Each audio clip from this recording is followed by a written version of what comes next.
Hello बच्चों, तो चलिए इस प्रश्न को पढ़ते हैं। गणितीय आगमन सिद्धांत से सिद्ध कीजिए कि 1+3/1 गुणा 1+5/4 गुणा 1+7/9 गुणा डॉट डॉट डॉट 1+2n+1/n² बराबर n+1 का स्क्वायर। तो यहाँ पर देखो, गणितीय आगमन सिद्धांत से हमें ये सिद्ध करके दिखाना है। तो प्रश्न में आगे बढ़ने से पहले इस प्रश्न से संबंधित जो मुख्य अवधारणा है उसकी हम चर्चा कर लेते हैं। तो देखो, मुख्य अवधारणा क्या हो जाएगी। हम जानते हैं कि गणितीय आगमन सिद्धांत से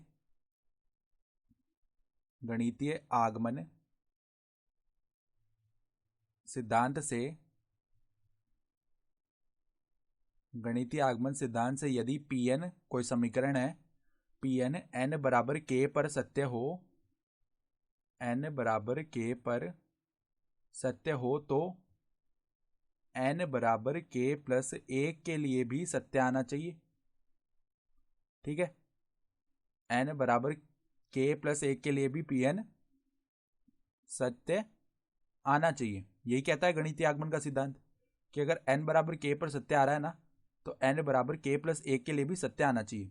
तो अब देखो, पहले हम Pn लिख लेते हैं। क्या दिया हुआ देखो सवाल में, यहाँ पर 1+3/1 गुणा में देखो 1+5/4 गुणा में देखो 1+7/9।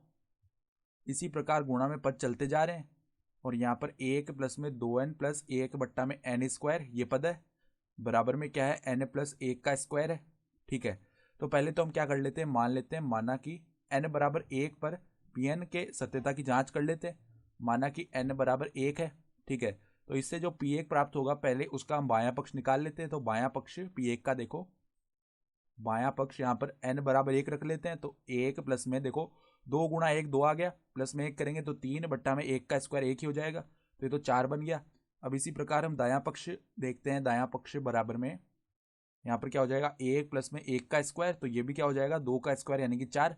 तो हम क्या देख पा रहे हैं, अतः n बराबर 1 पर Pn जो है सत्य है। Pn सत्य है। ठीक है, n बराबर 1 पर तो सत्य आ रहा है। तो अब हम क्या करते हैं, मान लेते हैं, माना कि n बराबर k पर Pn सत्य है। तो ये हमने केवल माना है। तो गणितीय आगमन सिद्धांत से क्या होना चाहिए कि अगर n बराबर k पर हमने Pn सत्य माना है ना, तो अब n बराबर k+1 पर Pn सत्य आना चाहिए। ठीक है, तो सिद्ध हो जाएगा यहाँ से। तो अगर हमने n बराबर k पर Pn को सत्य माना है, तो यहाँ पर n के स्थान पर k रख सकते हैं ना। तो 1+3/1 गुणा में देखो क्या है, 1+5/4 है। ठीक है, फिर देखो गुणा में 1+7/9 है, 1+7/9।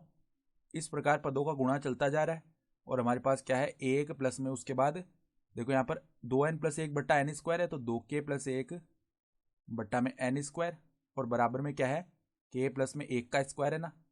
तो ये हमने लिख दिया, इसको समीकरण 1 बोल देते हैं। ठीक है, तो अब हम क्या करते हैं, n बराबर k+1 पर Pn का पहले दायां पक्ष निकाल लेते हैं। तो n बराबर k+1 पर Pn का पहले हम लिख लेते हैं दायां पक्ष। तो दायां पक्ष देखो क्या बनेगा, दायां पक्ष यहाँ पर हम n के स्थान पर k+1 रखेंगे, तो k+1 प्लस में 1 क्या हो गया, k+2 और उसका स्क्वायर है। तो अगर हम n बराबर k+1 पर जो बायां पक्ष है वो भी यही लेके आ जाते हैं, k+2 का स्क्वायर, तो यहाँ से सिद्ध हो जाएगा ना। तो n बराबर k+1 पर Pn का अब क्या करते हैं, बायां पक्ष लिखते हैं। Pn का बायां पक्ष बराबर में देखो क्या हो जाएगा, 1+3/1 गुणा में देखो क्या है, 1+5/4, इसके गुणा में देखो क्या है, 1+7/9। फिर इसके देखो गुणा में इसी प्रकार पद चल रहे हैं, और यहाँ पर k+1 से पहले k का पद अवश्य आएगा। तो 2k+1, यहाँ पे देखो n नहीं लिखना था, मैं k² लिखना था ना, क्योंकि n बराबर k हमने प्रतिस्थापित किया, तो यहाँ पे 2k+1/k² आएगा। फिर देखो, अब k का पद लिख लिया, इसके बाद ही तो k+1 का पद आएगा ना। तो यहाँ पे गुणा में देखो अब k+1 का पद लिखेंगे, तो 1 प्लस में यहाँ पर n के स्थान पर k+1 रख लेंगे। ठीक है, तो 2k+2 आएगा, और प्लस में 1 है तो 2k+3 बन गया ऊपर। तो ठीक है, तो 2k+3 में नीचे क्या आ जाएगा, k+1 का स्क्वायर, ये पद बन गया पूरा।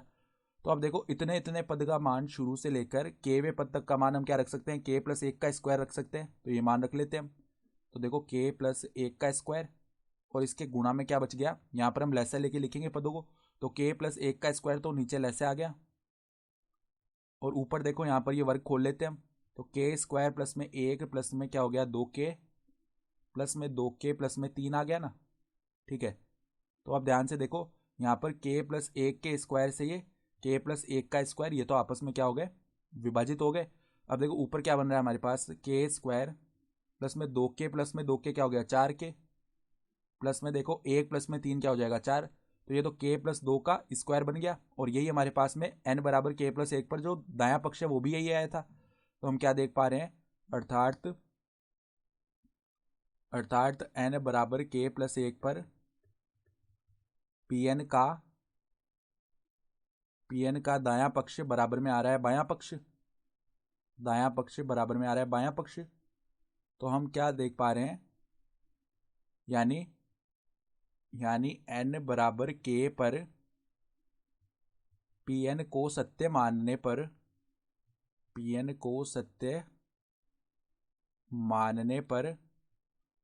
n बराबर k प्लस 1 पर भी pn सत्य प्राप्त हुआ। ठीक है, तो हम क्या कह सकते हैं, अतः गणितीय आगमन सिद्धांत से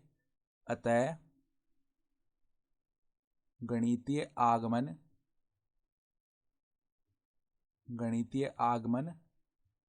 सिद्धांत